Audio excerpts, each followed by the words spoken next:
Afternoon guys, just gonna give an update on my tank.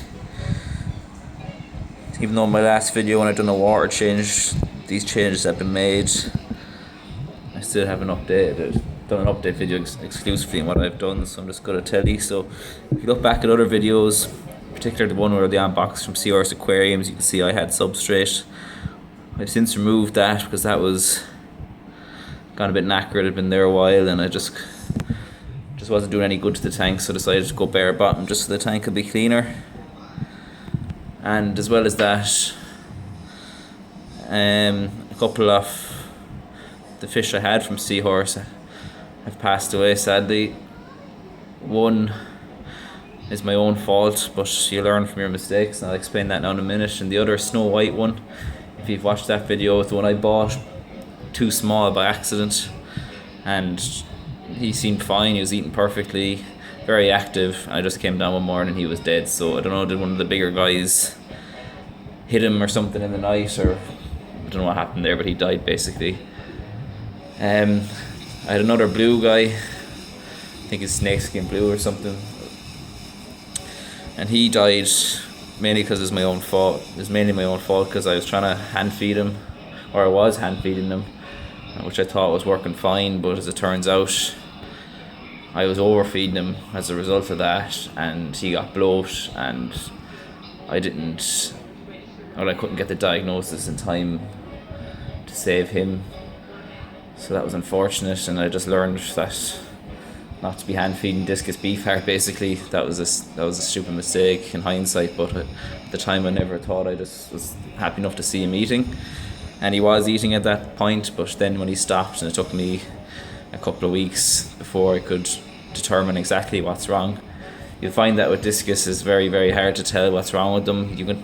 The first sign to be worried is when they just stop eating, but to actually know how many illnesses there are out there, is really hard to determine. So I usually try to just keep an eye on them and see if I can find any signs and then treat them accordingly. So unfortunately, by the time I copped on he'd bloat, it was too late. I was treating him, I gave him a salt bath and all that, but it was too little too late, I'm afraid. So since then I have gotten more Discus from a shop called Little Fish Shop in Armagh, just to try out somewhere different, and because they had stinker Discus, I wanted to try them out. So I'll just give you a run through of the Discus I have. The red scarlet here in the middle is the same one from Seahorse. She's like the boss of the tank, she's the biggest. She basically no one to mess with her. Over to the left then, it's one of the stinker Discus, is leopard. The guy here to the right, the yellow guy, is meant to be a red Marlborough, but he's stunted. I've actually had him for a long time, and I'd never see this guy eat. I don't think he's eaten in about 8 months, but he has been obviously eating, but I just never ever see him eat. But he doesn't act sick. So when I've read online that apparently some Discus are a bit like that, especially when they're stunted because they're not grown, they don't eat as much food, so he just picks away and I don't really see it. There's a better view of the leopard. I think that's a male because he seems to be maybe pairing up with my female red scarlet. And then this is another snakeskin here. He's all white. It's very hard to make him out now with the camera. He's not really focusing too well.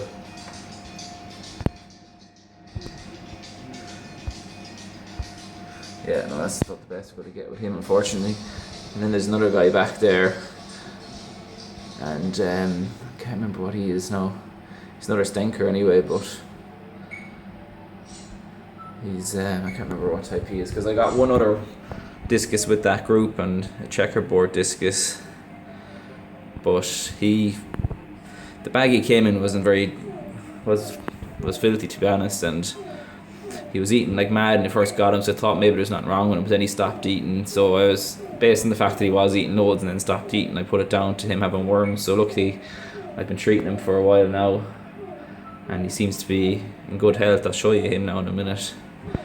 So that's basically this tank. I'll just show you the bare bottom, a few pieces of wood, some fake plants, and 1 or 2 live plants. Right, so I'll move out to the 2 breeding Discus.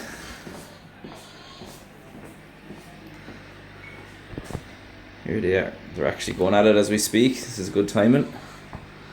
So try not to disturb them too much, because as soon as you come in, this male, there's a guy here on the left, thinks you're going to feed him, so he kind of gives up on his duties of fertilising the eggs. So I won't stay too long in here.